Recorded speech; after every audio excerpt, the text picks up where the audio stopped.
దేవి భాగవతంలో వ్యాస భగవానుడు చెప్తాడు, శ్రీరామచంద్రుడు పితృవాక్య పరిపాలన నిమిత్తమై అరణ్యానికి వెళ్ళి రావణాసురుడు సీతాదేవిని ఎత్తకపోయిన తర్వాత చింతాగ్రస్తుడై కూర్చొనుంటాడు.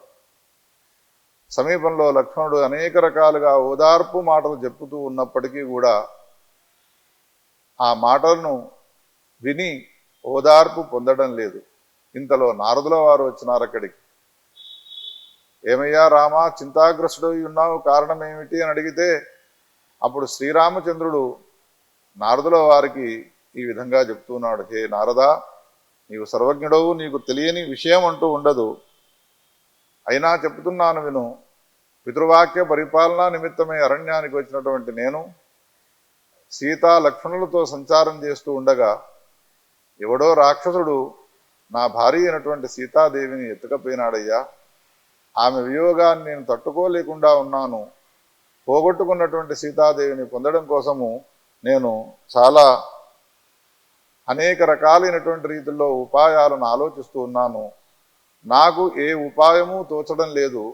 సర్వజ్ఞుడు అయినటువంటి నీవు నాకేదైనా ఒక ఉపాయాన్ని చెప్పవయ్యానంటే అప్పుడు నారదుల వారు శ్రీరామచంద్రునితో అంటారు, రామ, ఆశ్వీజ మాసం వస్తూ ఉన్నది. ఆశ్వీజ మాసంలోని శుక్లపక్ష పాడ్యమి నుండి మొదలుకొని నవమి తిథి వరకు అమ్మవారికి సంబంధించినటువంటి నవరాత్రులను నీవు కొనసాగించవయ్యా.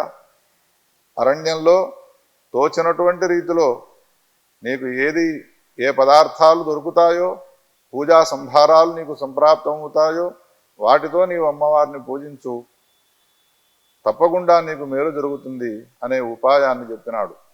నారదుని యొక్క ఆ ఉపదేశాన్ని స్వీకరించినటువంటి శ్రీ రామచంద్ర ప్రభువు అమ్మవారి యొక్క ఉపాసనను ఆశ్వీజ మాసంలోని శుక్లపక్ష పాడ్యమి నుండి ప్రారంభించి నిరాహారుడై యథాహారుడై ఇంద్రియాలను జయించినటువంటి వాడై నిరంతరము భగవతీ నామాన్ని స్మరిస్తూ ఉన్నటువంటి వాడై శాస్త్రోక్త విధిని అనుసరించి అమ్మవారి యొక్క నవరాత్రాలను నిర్వహించినాడు. 9వ రోజు హోమాన్ని చేసినాడు. ఆ యజ్ఞగుండములో నుండి భగవతి రాజరాజేశ్వరి ప్రాదుర్భవించి రామునితో అన్నది, హే రామచంద్ర, నీవు నన్ను సంతోషపెట్టడం కోసమై ఈ ఆశ్వజ మాసంలోని శరన్నవరాత్రులను నిర్వహించినావు. నీ నియమాలను నీ వ్రతాలను చూచి నేను చాలా సంతుష్టాంతరంగనైనాను. అనతి కాలంలో నీవు లంకానగరం పైన విజయయాత్రం చేస్తావు. నీకు విజయం వాటిల్లుతుంది, ఇందులో సందేహించే అవసరం లేదు.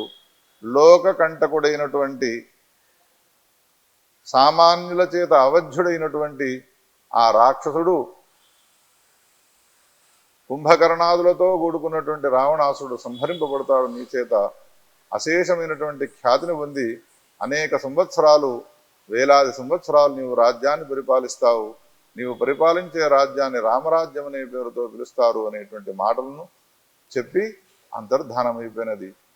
కాలాంతరంలో సుగ్రీవునితో స్నేహాన్ని పొందినటువంటి శ్రీరామచంద్ర ప్రభువు లంకానగరానికి సముద్రంలో విస్తీర్ణమైనటువంటి వారధిని నిర్మించి ఆంజనేయ స్వామి యొక్క సహాయంతో, వానరుల యొక్క సహాయంతో లంకానగరానికి చేరుకున్నటువంటి వాడై రావణ కుంభకర్ణాదుల యొక్క రాక్షసుల యొక్క సంహారం చేసినటువంటి వాడై తిరిగి వచ్చి అయోధ్యానగరంలో సుప్రతిష్ఠితుడై పట్టాభిషిక్తుడై అనేక సంవత్సరాలు రాజ్యాన్ని పరిపాలన చేసినాడు. శ్రోతలారా, ఏతావత నారాయణమూర్తి యొక్క అపరావతారమైనటువంటి శ్రీ రామచంద్ర ప్రభువు తనకున్నటువంటి సమస్యను పరిష్కారం చేసుకోవడం కోసమై నారదుని యొక్క ఉపదేశాన్ని పొంది శరన్నవరాత్రులను చేసి ఆ నవరాత్రుల యొక్క ప్రభావం వలన పోగొట్టుకున్నటువంటి సీతాదేవిని మళ్ళీ పొందగలిగినాడు అనేటువంటి విషయాన్ని దేవీ భాగవతంలో చెప్పినాడు వ్యాస భగవానుడు.